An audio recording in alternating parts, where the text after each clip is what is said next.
মৰমৰ ছাত্ৰ ছাত্ৰীসকল, আটাই মৰম ল'বা। আজি তোমালোকক এটা সাধুৰ কথা ক'বলৈ আৰম্ভ কৰিছোঁ। সাধুটো এনেধৰণৰ, আটাই মন দি শুনিবা। সাধুটো হৈছে এখন ঠাইত এজন বৰ ডাঙৰ পণ্ডিত আছিল। তেওঁৰ নাম আছিল ৰুদ্ৰদত্ত। ৰুদ্ৰদত্ত কাশীত সংস্কৃত পঢ়ি তেওঁ নিজৰ গাঁৱলৈ উভতি আহিছিল। গতিকে তেওঁ নিজকে খুব ডাঙৰ বিদ্বান বুলি ভাবিছিল আৰু তেওঁৰ কথা দূৰ দূৰৰ গাঁৱলৈকে প্ৰচাৰ হৈছিল। গতিকে তেওঁৰো এই যে দূৰলৈকে তেওঁৰ নাম প্ৰচাৰ হৈছিল, তেওঁৰ এটা অহংকাৰ আহি গৈছিল। এবাৰ বাৰিষা দিনত তেওঁ গংগা নদীৰ সিটো পাৰলৈ যাবলৈ প্ৰয়োজন হ'ল। তেওঁ নিজৰ পুথিবাজি লৈ গৈ ঘাট পালেগৈ। ঘাটত নাও বান্ধি থোৱা আছিল আৰু নাৱত এজন নাৱৰীয়া বহি আছিল। নাৱৰীয়াজনে ৰুদ্ৰদত্তক দেখাৰ লগে লগে নমস্কাৰ কৰিলে আৰু ৰুদ্ৰদত্তই তেওঁক আশীৰ্বাদ দিলে আৰু ক'লে যে মোক তুমি খুব সোনকালে নদীখনৰ ইটো পাৰলৈ নাৱেৰে লৈ ব'লা। মোৰ অতি জৰুৰী কাম আছে তাত, আৰু তাৰপিছত মই তোমাৰ যি পইচা লাগে মই দিম, লগতে মই ৰাস্তাত তোমাক বহুত জ্ঞানো দিম। তেতিয়া নাৱৰীয়াজনে আপত্তি নকৰিলে। তেওঁ নাওখন খুলিলে আৰু ৰাস্তাত তেওঁ যাত্ৰা আৰম্ভ কৰিলে। ৰাস্তাত পণ্ডিতে তেওঁক সুধিলে, তুমি কিমান পঢ়িলা? তেতিয়া তেওঁ ক'লে যে মোৰখিনি পঢ়া শুনা মোৰ ভাগ্যত ক'ত হ'ব? আমিতো সৰুৰে পৰাই এই গংগা নদীৰ বুকুত নাও চলাই আমাৰ জীৱন পাৰ কৰিছোঁ। তেতিয়া পণ্ডিতে আকৌ ক'লে, আৰে তোমাৰ দেখোন আখৰেই চিনি নোপোৱা তুমি। তোমাৰ নিচিনা অশিক্ষিত মানুহৰ জীৱন 1/3 ব্যৰ্থ হৈ গৈছে ইতিমধ্যেই। অলপ দেৰি পিছত পণ্ডিতে আকৌ তেওঁক সুধিলে, তুমিতো পঢ়া লিখা নকৰিলা বুজি পালোঁ, কিন্তু তুমি শাস্ত্ৰ পুৰাণৰ কথা জানানে নাজানা? কেতিয়াবা শুনিছানে? তেতিয়া নাবিকে ক'লে যে মহাশয়, মোৰ ইমান ক'ত সময়, গোটেই দিনটো মই নাও লৈ ইফালৰ পৰা সিফাল কৰি থাকোঁতেই মোৰ যায়। তেতিয়া পণ্ডিতে ক'লে, তুমি বিদ্বান মানুহৰ সংগ লাভ কৰিছানে নাই? শাস্ত্ৰ পুৰাণৰ কথা তুমি নাজানা বাৰু মানি লৈছোঁ, কিন্তু যদি তুমি ভাল মানুহৰ সংগ মানে বিদ্বান মানুহৰ সংগ পোৱা নাই, তেতিয়াহ'লে তোমাৰ জীৱন ব্যৰ্থ। অলপ দূৰ যোৱাৰ পিছত পণ্ডিতে সুধিলে, নাও চলোৱাৰ বাহিৰে তুমি আৰু উপৰুৱাকৈ আৰু একো কাম শিকা নাই নেকি? তেতিয়া তেওঁ ক'লে, নাই পণ্ডিতজী, মই একোৱেই শিকা নাই। মোৰ বহুত দুখ লাগে যে তেতিয়া পণ্ডিতে ক'লে যে মই দুখী হৈছোঁ যে তোমাৰ জীৱন ব্যৰ্থই হৈছে। নাও চলি গৈ আছে আৰু তেনেকুৱাতে আকাশত খুব মেঘৰ গৰ্জন হৈছে। মেঘ ছানি ধৰিছে আকাশখন, বাৰিষা দিনৰ কথা, আৰু তাৰ ফলত নদীৰ সোঁতো কোবাল আৰু লগতে বতাহো বলিছে। গতিকে নাওখন হিলিবলৈ লাগিল, নাওখন তলং ভটং কৰিবলৈ লাগিল। তেতিয়া সেই পণ্ডিতজনে ক'লে যে নাওখনৰ কোনো ভৰসা নাই, আপুনি সাঁতুৰিব জানেনে? তেতিয়া পণ্ডিতে ক'লে, মইতো একদম নাজানো সাঁতুৰিব। তেতিয়া নাবিকে ক'লে, পণ্ডিতজী, এনেকুৱা লাগে যে নাওখন হয়তো উলটি যাব পাৰে আৰু তেতিয়া আপোনাৰ গোটেই জীৱন বেকাৰ যাব, গোটেই জীৱন ব্যৰ্থ হৈ যাব। তেতিয়া এইখিনি সময়তে নাওখন উলটি গ'ল। পণ্ডিতে নিজৰ পুথি পত্ৰ এইবোৰৰ সৈতে পানীত সোমাই পৰিল। তেতিয়া নাবিকে অৰ্থাৎ নাৱৰীয়াজনে নাওখন চম্ভালিবলৈ যত্ন কৰিলে আৰু তেওঁ ক'লে, পণ্ডিতজী আপুনি চিন্তা নকৰিব, মই আপোনাক ডুবিবলৈ নিদিওঁ, মই আপোনাক বচাই ল'ম। আৰু তেওঁ পণ্ডিতজীক সহায় কৰিলে আৰু যেনেকৈ নহওক কাষলৈ লৈ আহিল।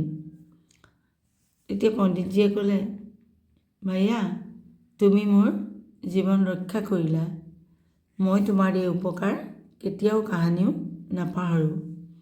তেতিয়া নাৱৰীয়াজনে ক'লে, পণ্ডিতজী আপুনিতো বহুত বিদ্যা পঢ়িলে, বহুত শিক্ষা ল'লে, কিন্তু আপোনাৰ এই জ্ঞানৰ কিবা লাভ আছেনে? যি জ্ঞানে আপোনাক বিপদৰ সময়ত নিজক কামত নহাকৈ বিদ্যা প্ৰয়োগ কৰিবলৈ নাজানে। অৰ্থাৎ তেওঁ ক'লে যে আপুনি বহুত বিদ্যা ল'লে, কিন্তু আপুনি নিজকে বিপদৰ সময়ত সহায় কৰিবলৈ নাজানিলে। তেতিয়া পণ্ডিতৰ বৰ লাজ লাগিল। তেওঁ মনে মনে মুখেৰে একো নক'লে, মনে মনে নাৱৰীয়াজনক আশীৰ্বাদ দি তেওঁ গুচি গ'ল তাৰ পৰা।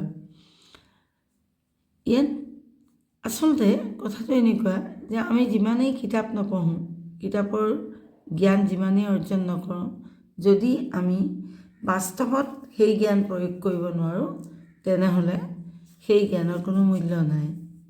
আমি শিকা কথাবোৰ বাস্তৱত প্ৰয়োগ কৰিবলৈ শিকাটো অত্যন্ত আৱশ্যকীয় কথা। এইটোৱে হৈছে শংকৰদেৱ শিশু নিকেতনৰ ৫ম শ্ৰেণীৰ হিন্দী পাঠ্যপুথিৰ ২২ নম্বৰ পাঠ পুৰা জ্ঞান। পুৰা মানে হৈছে খালী বা শূন্য। এতিয়া रुद्रदत्त काशी से संस्कृत का महान विद्वान बनकर वापस गाँव लौटा। उसकी पंडिताई की धाक दूर दूर तक जम गई। सब स्थानों पर उसका यश फैल गया। यश माने यशस्या। अपनी प्रशंसा सुनकर उसकी अपने ज्ञान का बड़ा अभिमान हो गया। अभिमान माने अहंकार व घमंड। वर्षा ऋतु के एक दिन उसको गंगा के उस पार काम करने जाना था। पोथी पत्र लेकर वह घर से चला। घाट पर नाव बांधी थी। मल्लाह भी वहीं बैठा था। मल्लाह ने रुद्रदत्त को नमस्कार किया। पंडित जी ने आशीर्वाद दिया और कहा, भाई शीघ्रता से नाव खोलो, मुझे तुरंत उस पर जाना है। मैं तुम्हें पूरी उत्तराई दूंगा और रास्ते में बहुत से ज्ञान की बातें भी बताऊंगा। मल्लाह इनकार नहीं कर सका। उसने नाव खोल दी। रास्ते में पंडित जी ने पूछा, भैया तुम कितने पढ़े हो? अरे पंडित जी, पढ़ना लिखना हमारा भाग्य में कहाँ, बचपन से ही गंगा की गोद में रहा हूँ। मैं तो बस नाव चलाना जानता हूँ, नाविक ने कहा। पंडित जी ने कहा, अरे तुम्हें अक्षर ज्ञान तक नहीं, अशिक्षित आदमी भी कोई आदमी है? तुम्हारा तो 1/3 जीवन व्यर्थ हो गया। थोड़ी देर बाद पंडित जी ने फिर पूछा, अनपढ़ हो तो कोई बात नहीं, शास्त्र पुराणों की बात तो सुनी होगी। उत्तर देते हुए नाविक ने कहा, श्रीमान जी, इतना समय है कहाँ? मैं तो सारे दिन नावों को ही आर पार ले जाता रहता हूँ। पंडित जी कहने लगे, तुमने विज्ञान की संगति भी नहीं की, शास्त्र पुराण की बातें भी नहीं जानते। इस प्रकार तुम्हारा तो 1/3 जीवन और व्यर्थ हो गया। थोड़ी देर जाने पर पंडित जी ने पूछा, नाव चलाने के अतिरिक्त तुमने कुछ भी नहीं सीखा? नहीं पंडित जी, मल्लाह ने कहा।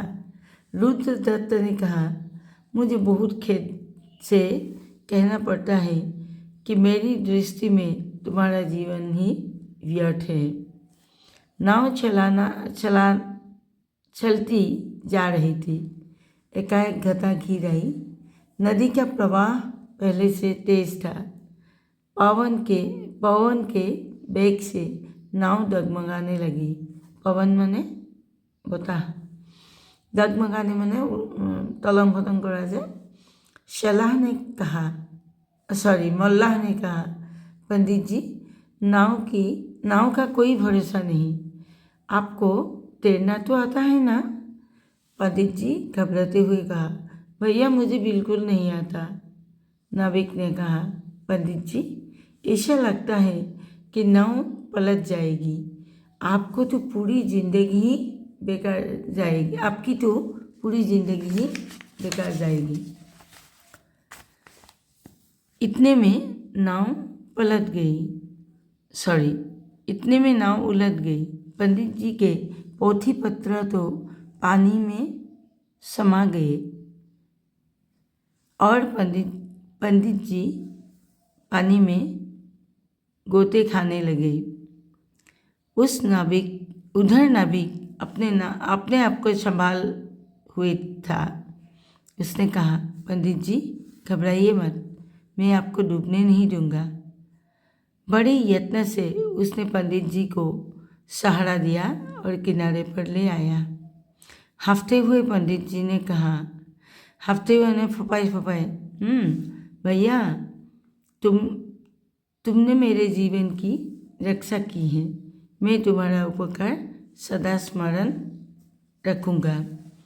मल्लाह ने उत्तर दिया, पंडित जी, आपने विद्या पढ़ी, ज्ञान पाया, पर उस ज्ञान का क्या लाभ है जो मुसीबत के समय काम न आए? पंडित जी बहुत लज्जित हुए। उस नाविक को मन से आशीर्वाद देकर लौट गए। किसी ने सत्य ही कहा है, कोरे पुस्तकीय ज्ञान के साथ ही कुछ ना कुछ व्यवहारिक काम भी सीखना आवश्यक है। তাৰমানে এইখিনিতে এটা কথা হৈছে, মল্লাহে কৈছিল, পণ্ডিতজী আপুনিতো বিদ্যা পঢ়িলে, কিতাপ পঢ়িলে, জ্ঞান অৰ্জন কৰিলে, জ্ঞান ল'লে, কিন্তু এনেকুৱা জ্ঞানৰ কি মূল্য যদি বিপদৰ সময়ত কামত নাহে? পণ্ডিতজীয়ে তেতিয়া বৰ লাজ পাইছিল আৰু নাবিকজনক মনৰ ভিতৰতে আশীৰ্বাদ দি তেওঁ গুচি গ'ল। এতিয়া শেষত কাহিনীটো লিখিছে যে কোনোবাই ঠিকেই কৈছিল, যদি কিতাপৰ জ্ঞানৰ লগত ব্যৱহাৰিক কাম আমি শিকা আৱশ্যক। কিতাপৰ জ্ঞান, পুস্তকীয় জ্ঞান মানে কিতাপী জ্ঞানৰ লগত, অৰ্থাৎ কিতাপত থকা জ্ঞানৰ লগত আমি তাৰ কিছু ব্যৱহাৰিক কথাও জনা দৰকাৰ। এতিয়া চোৱা, ইয়াৰ তলত এয়া শব্দাৰ্থ দিয়া আছে, মহান, বহুত বৰা, यश, कीर्ति, मशहूर होना, प्रशंसा, तारीफ, विलम्ब, देर, व्यर्थ, बेकार, खेद, दुख, अफसोस, प्रवाह, धारा, पुस्तकीय, किताबी, वेग, तेजी, तीव्रता, स्मरण, याद, शास्त्र, प्राचीन ग्रंथ। এইখিনি তোমালোকে মনত ৰাখিবা। তাৰপিছত प्रश्न उत्तरखिनिले आहा। प्रथम प्रश्न तो क, रुद्रदत्त कौन था और उसने कहाँ शिक्षा पाई थी? रुद्रदत्त कौन आছিল আৰু তেওঁ ক'ত শিক্ষা লাভ কৰিছিল? रुद्रदत्त संस्कृत का महान विद्वान था। रुद्रदत्त एजन संस्कृतर अगाध पंडित। उसने संस्कृत की शिक्षा काशी में पाई थी। তেওঁ संस्कृतर शिक्षा काशीत लाभ কৰিছিল। ख, रुद्रदत्त अपने गांव से बाहर किस काम से जा रहा था? কি কামত रुद्रदत्त নিজৰ গাঁৱৰ পৰা বাহিৰলৈ গৈছিল? उत्तर, रुद्रदत्त कथा करने गांव से बाहर जा रहा था। कथा करने মানে শাস্ত্ৰ পঢ়ি শুনাবলৈ, শাস্ত্ৰ ব্যাখ্যা কৰিবলৈ। ग, पंडित जी को গংগা পাৰ জানে কি জল্দি কি উঠি পণ্ডিতজীৰ গংগাৰ সিটো পাৰলৈ যোৱাটো কিয় খৰধৰ আছিল বা কিয় দৰকাৰ আছিল उत्तर पंडित जी को वर्षा ऋतु के एक दिन गंगा के उस पार कथा करने जाना था पंडित जी बारिषा दिনত गंगार সিটো পাৰে শাস্ত্ৰ ব্যাখ্যা কৰিবলৈ গৈছিলে যাব লাগিছিল আৰু সেইকাৰণে इसलिए उनको गंगा पार करने की जल्दी थी সেইকাৰণে তেওঁ খৰধৰ কৰি গংগা পাৰ হ'ব বিচাৰিছিল ইয়াৰ পিছৰ প্ৰশ্নটো চোৱা ঘ तुम्हारा एक तिहाई जीवन व्यर्थ हो गया किसने कहा किससे कहा और क्यों उत्तर पंडित जी ने मल्लाह से कहा पंडित जी ने नावरियाक কৈছিল कारण मल्लाह अनपढ़ था कारण मल्लाहजन निरक्षर आसिल और शास्त्र पुराण की बातें नहीं जानते थे और তেওঁ शास्त्र पुराणर कथाओ नाजानिছিল अंग पंडित जी के विचार में व्यक्ति के जीवन का एक तिहाई हिस्सा कब व्यर्थ हो गया पंडित जी मते नाविकजনৰ জীৱনৰ एक तिहाई एक तृतीयांश ক'ত व्यर्थ হ'ল उत्तर पंडित जी के विचार में नाविक के जीवन का एक तिहाई हिस्सा व्यर्थ हो गया क्योंकि वह निरक्षर होने के साथ शास्त्र पुराण की बात नहीं जानते थे তেওঁ নিৰক্ষৰ হোৱাৰ লগতে শাস্ত্ৰ পুৰাণৰ কথাও তেওঁ নাজানিছিল और विद्वानों की संगति भी नहीं की और विद्वानर संगति विद्वानर লগত তেওঁ পোৱা নাছিল नाव क्यों डगमगाने लगी नावখন কিয় তলং ভটং কৰিছিল उत्तर आसमान में बादलों की गड़गड़ाहट और पवन के वेग से नाव डगमगाने लगी आकाशत बादल अर्थात डावर গোট খাইছিল ঢেৰ সাৰা বাদল আৰু বাদলৰ ঢেৰ সাৰা মেঘ গোট খাইছিল আৰু মেঘৰ গাজনিত আৰু বতাহৰ গতিবেগ তীব্ৰ হোৱাৰ কাৰণে নাওখন হিলিবলৈ লাগিছিল তাৰ পিছৰ প্ৰশ্নটো চোৱা আমাৰ निम्नलिखित शब्दों के अर्थ लिखिए और उनको अपने वाक्यों में प्रयोग कीजिए तলত দিয়া শব্দকেইটা পঢ়া আৰু বাক্যত প্ৰয়োগ কৰা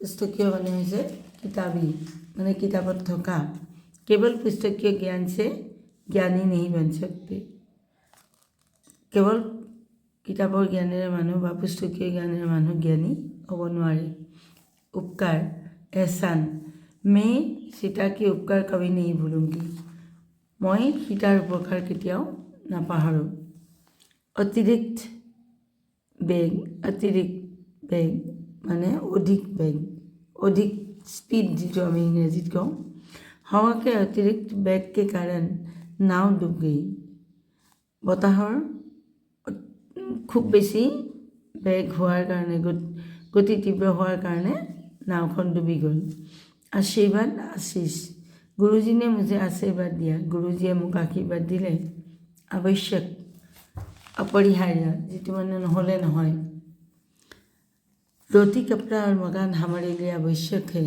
रोटी कपूर और घर अन्न वस्त्र और घर ये तीनटा आमार बारे प्रयोजनीय प्रयत्न रामेन परीक्षा में अच्छा करने रामेन ने परीक्षा अच्छा करने के लिए यत्न कर रहा है रावेन परीक्षा में अच्छा करने के लिए यत्न कर रहा है रामेने परीक्षा ভাল কৰিবলৈ যত্ন কৰি আছে শেষৰটো হৈছে দমন মানে নিয়ন্ত্ৰণত অনা रोकना या दबाने की क्रिया তাৰমানে কিবা এটা বস্তু ৰখাবলৈ চেষ্টা কৰা নহলে তাক नियंत्रण কৰিবলৈ চেষ্টা কৰা राजा ने हिंसा को प्यार से दमन किया ৰজাই হিংসাক মৰমেৰে দমন কৰিছিল এতিয়া এইখিনিতে তোমালোকৰ হিন্দী পাঠ্যপুথিখনৰ সকলো পাঠ সমাপ্ত হৈছে আৰু এতিয়া তোমালোকে মাত্ৰ ইয়াৰ সহায় লৈ কেনেকৈ পৰীক্ষাত ভাল ফল দেখুৱাব পাৰা তাৰ বাবে চেষ্টা কৰিব লাগে আৰু যদি ভিডিঅ'টো ভাল লাগে লাইক শ্বেয়াৰ কৰিবলৈ নাপাহৰিবা ধন্যবাদ।